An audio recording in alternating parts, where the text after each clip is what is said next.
Gloria. Para patawarin mo na siya. Pag napatawad mo siya, lolokohin ka lang niya ulit. Napatunayan mo manloloko siya, di ba? Sinungaling yung babaeng yan, Michael. Hindi totoo yan, Michael. Paniwala ka sa akin. Nagsisinungaling si Sofia.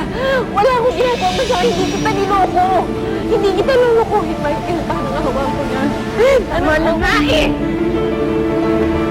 Pinagbibintangan mo ba ako, Eliza? Ha? Alam ko naman na gusto mo si Michael noon pa eh. Noon mo pa siya gusto. Kaya gumawa ka ng paraan para paghiwalayin kaming dalawa. Kapal na mukha mo. Walang yaka! Walang yaka! Kapal na sinungaling! Nasaan na po sila Mami at Daddy, Manay Jun? Baka maiwan po kami ng airplane. Hindi na po kami makakapunta sa Disneyland. Naku, hintayin mo na lang sila. Pabalik na yung mga yon. Kumain ka na lang dyan. Baka maiwan po kami ng airplane.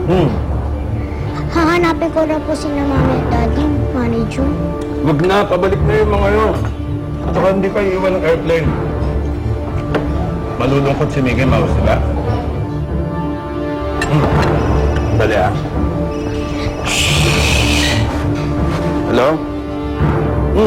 Dali. Hello, Rocco? Oh, nakita mo na ba si Elisa? O kaso may problema tayo. Problema? Ano na naman ang problema, Rocco? Nandito ngayon yung anak nyo. Ayun, nag-aaway sila ngayon.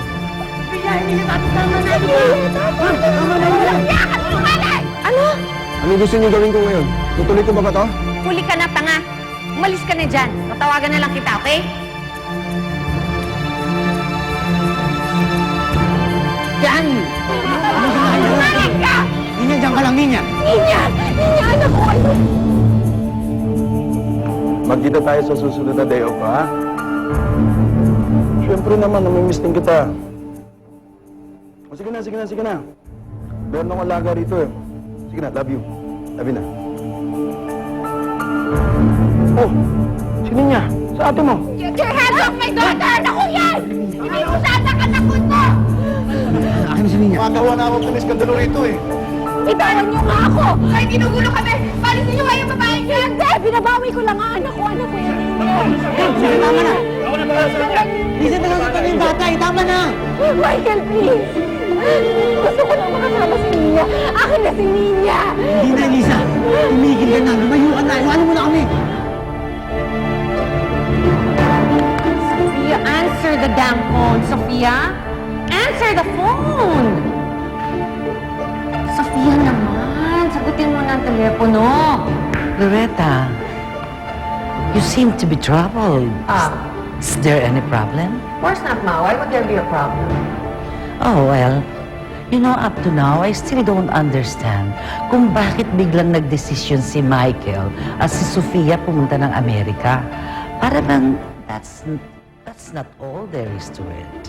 Ma, I really don't care what you think. Sophia and Michael are adults. At kahit bigla silang gustong mag-migrate, wala na siguro tayong pakialam sa kanila, di ba?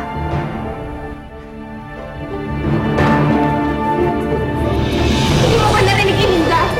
Umalis ka na! Tara na. Patahimiki mo na kami! Tara na, tara na. Tara na, tara na. Michael!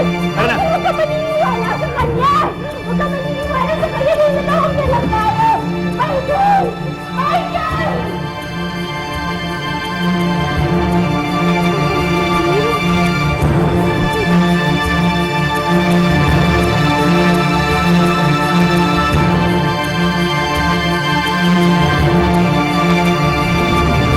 Ay!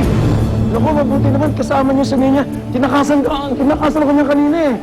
Buti na lang, I was just about to call you. Buti nandito na kayo ni Michelle. Eh, ma'am, hindi pa po bayad yung in-order natin kanina. Hayaan mo na, balikan mo na lang mamaya. Halika na, pumunta na tayo ng airport. Hindi. Tayo pupunta sa airport.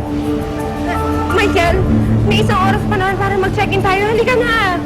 Sa bahay tayo, manager. Sa bahay tayo. Michael, hindi mo pwedeng gawin to. Ayos na ang lahat. Ang flight, ang hotel, lahat ayos na. Halika na, man. Hindi, manager. Ha? Sophia, sabi sa bahay tayo. Michael, I can't do this. Napag-desisyon na natin to, di ba? This is what's best for us. Para sa pamilya natin, para sa mga anak natin. Kailangan natin lumayo para wala namang gulo sa atin.